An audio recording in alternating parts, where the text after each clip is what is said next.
निशब्द दुपार, घराच्या अंगणात शांतता आणि अचानक कावकावचा आवाज घुमतो.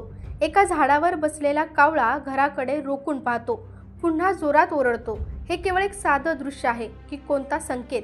आपल्यापैकी कित्येक जणांनी हे अनुभवले असेल. घरासमोर कावळा जोरजोरात कावकाव करतोय आणि आजी किंवा आई सहज म्हणते, कोणी पाहुणे येणार असतील.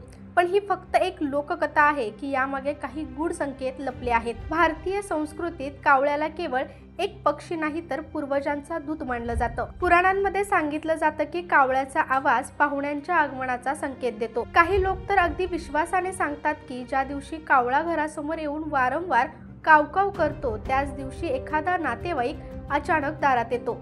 योगायोग कदाचित, पण हा योगायोग इतक्या वेळा घडतो की त्याला दुर्लक्षित करणं कठीण होऊन जातं. कावळा जर पाणी पित असलेला दिसला तर तो धनलाभाचा संकेत मानला जातो आणि जर त्याच्यात चोचीत चपाती असेल तर तुमच्या मनातील इच्छा लवकरच पूर्ण होणार असे म्हणतात. अशी अनेक वर्षांची मान्यता आहे की कावळा सुख समृद्धीचे संकेत देऊ शकतो. पण त्याच वेळी कावळा जर मोठ्या आवाजात घाबरल्यासारखा किंवा आक्रसलेल्या सुरात ओरडत असेल तर काहीतरी अनिष्ट घडण्याचा इशारा मानला जातो. काही घरांमध्ये सांगितलं जातं की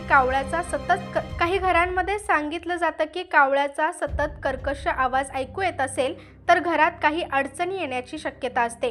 काही वेळा लोकांनी अनुभवलं आहे की अशा वेळी अचानक आर्थिक संकट येतं, एखादी अनपेक्षित घटना घडते किंवा प्रवासात अडथळे येतात.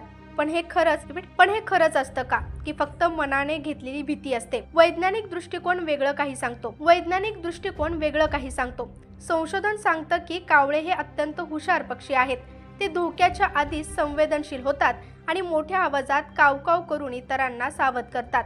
काही वेळा कावळ्याचं असं अस्वस्थ वागणं हवामान बदलाचाही संकेत असू शकतो. पावसाच्या आधी कावळे जास्त ओरडतात. भूकंपाच्या आधी पक्ष्यांचं वर्तन बदलतं. म्हणजेच कावळ्याचा आवाज हा कधी सांस्कृतिक विश्वास असतो तर कधी निसर्गाचा इशारा. पुढच्या वेळी घरासमोर कावळ्याचं कावकाव ऐकू आलं तर लगेच घाबरू नका.